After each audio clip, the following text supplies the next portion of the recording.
विदुर जी ने कहा मैं कौरव और पांडव का भाग्य देख करके आता हूँ क्या होता है। पता है दरबार में भगवान को ले जाया गया, हजारों आसनों के बीच में एक सिंहासन लगाया गया और बोल उठे, क्या बोले, विराजो ये मणि जड़ित आसन आपका है। कैसे आना हुआ द्वारिकाधीश। भगवान द्वारिकाधीश कहते हैं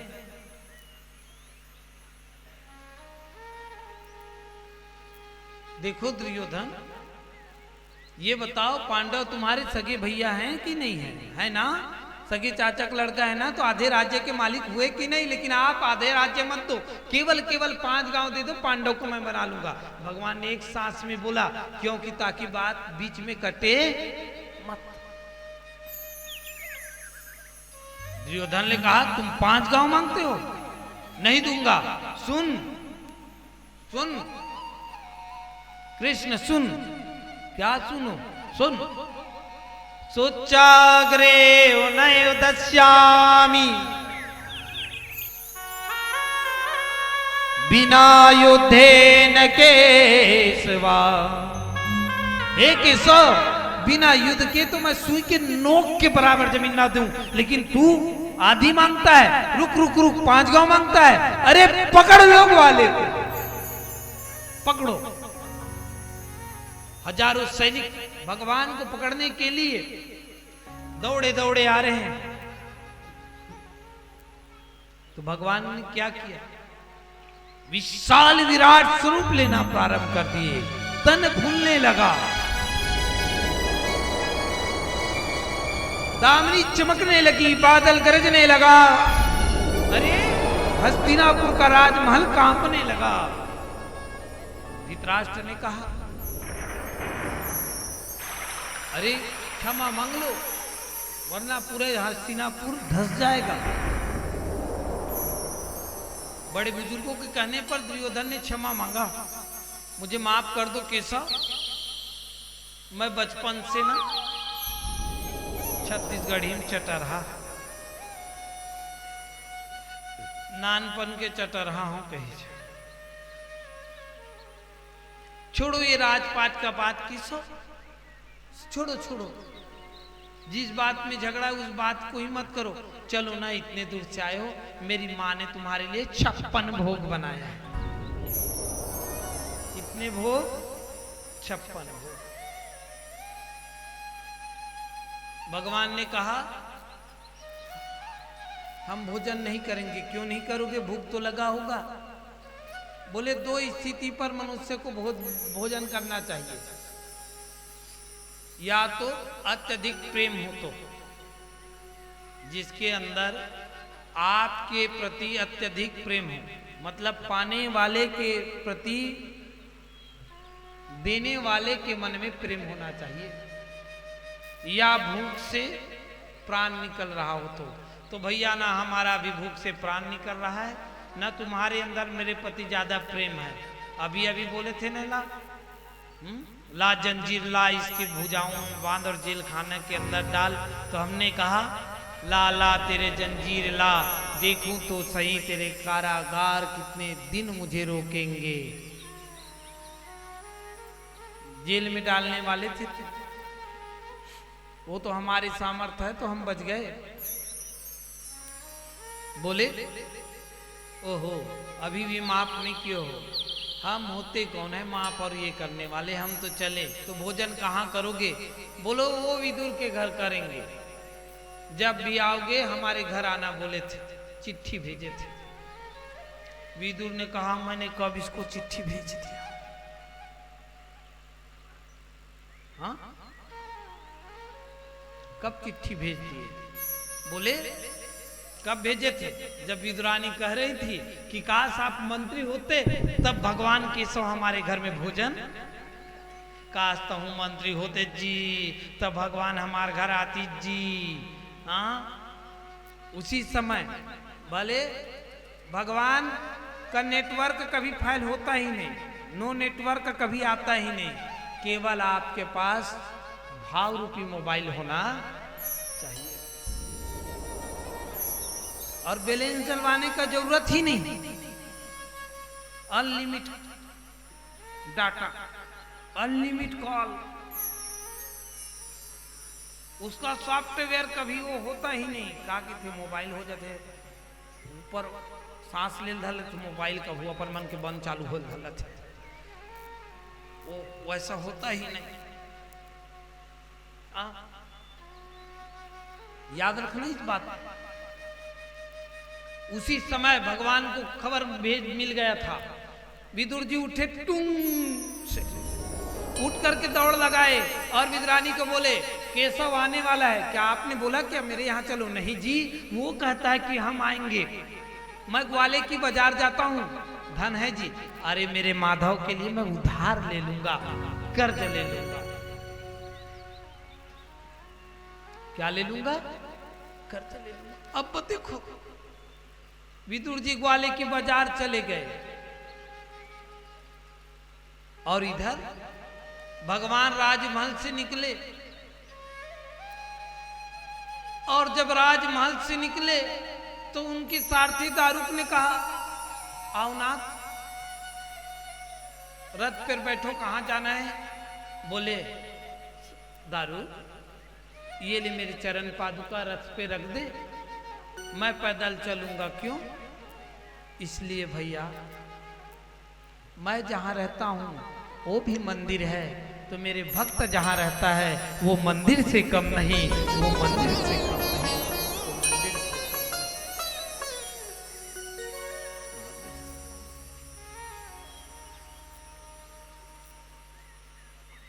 दारुक बोले प्रभु आप पैदल चलोगे? धूप के दिन में मेरे भगवान गरम रेत पर पैदल चल रहे हैं, खाली पैर चल रहे हैं।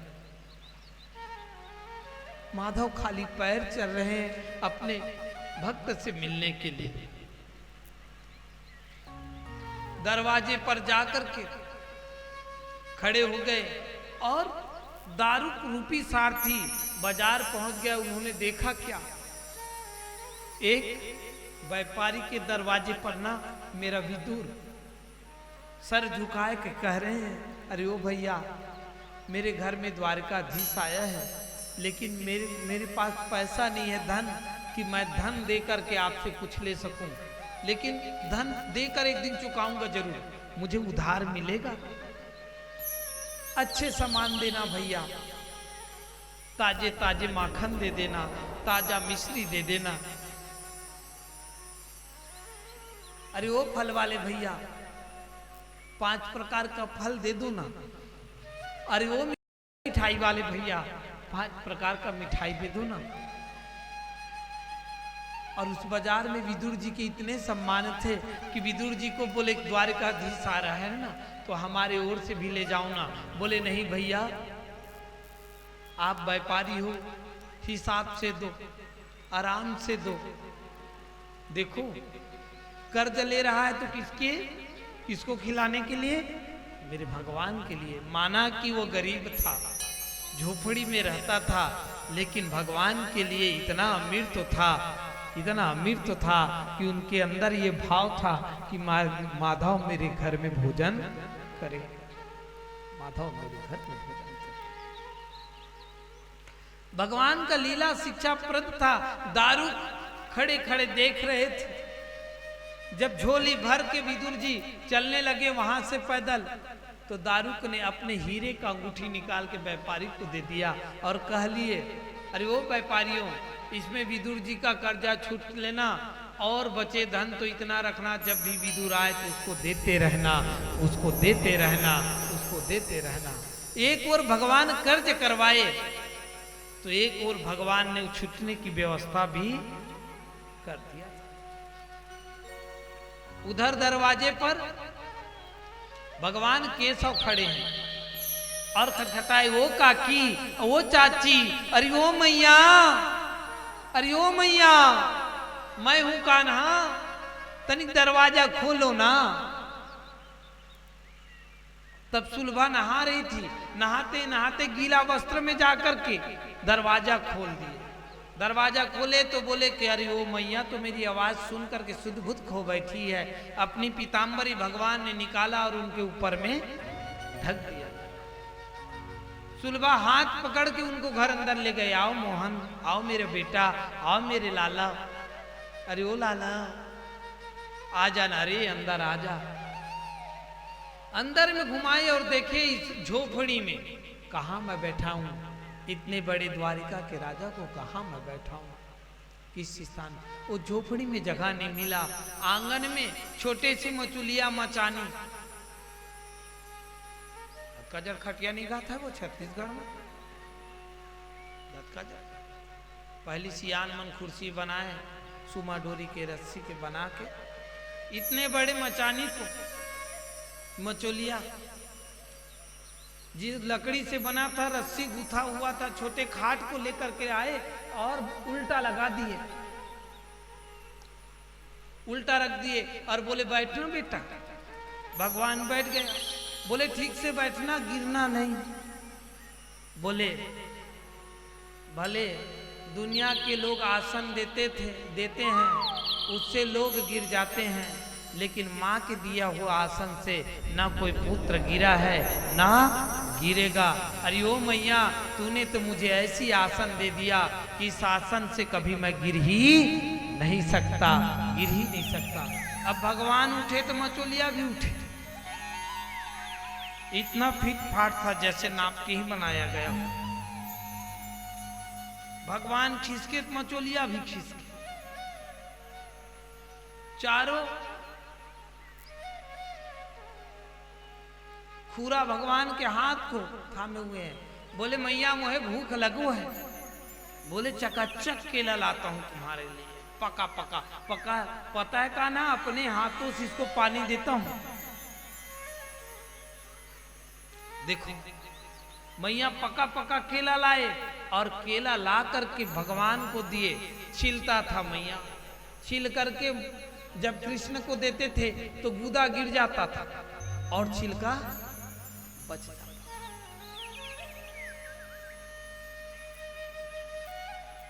छिलका जब बचे तो भगवान छिलका को खाए।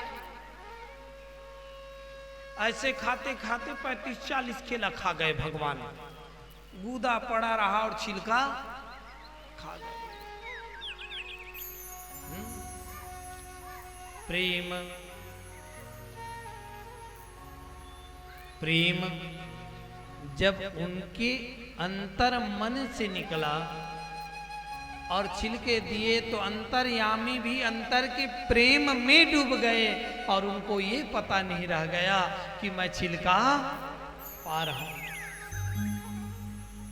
पाने वाले सुध बुध खो बैठे, देने वाले के प्रेम में गाभ पड़न रहे गए आंगन में, छिलके पहुंचे उदर में। अब इतने में विदुर जी खटखटाए, ओ सुलभा। सुलभा रानी गए, दरवाजा खोले, बोले साइलेंट यू प्लीज, हल्ला नहीं करना। बोले क्यों? क्योंकि जब भोजन करते रहे हो ना, उस समय हल्ला नहीं करना चाहिए।